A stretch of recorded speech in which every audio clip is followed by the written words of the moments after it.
Yau kanwata kin ga shagon da nake ta so mu zo da ke. Yaya na kowa wannan gurin ai ya wuce shago sai dai kamfani. Kai kuna shago kamfani ku fito ku mana bayanin me kuke son cewa. Batu ne akan ka ta farin gurin sai da takalma na Alhaji Yusuf. Guri ya kai guri dubu takalma na yan kwalisa. Da zarar kun zo shagon Alhaji Yusuf magana ta kare. Muna sai da jallabiya da ma wanduna masu kyau karko da nagarta ga kuma kayan wasannin ball kamar riga, takalmi da makanta ball din da kuma abin da ya shafi kayan wasannin kwallon kafa. Alhaji Yusuf Captain mu ma mata bai bar mu hannu a kaba. Na ga jakunkuna manya da ƙanana ga takalman manya da na yara. Duk irin namu na mata. Ku garzayo Plaza tafi da Abubakar da ke kallon babban masallacin Juma'a na Rano. Da kun shiga sune shago na farko masu kallon juna.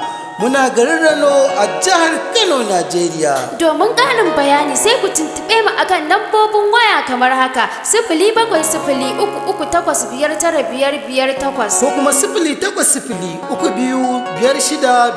08032562967. Alhaji Yusuf Captain, duniyar kaya da takalman sawa.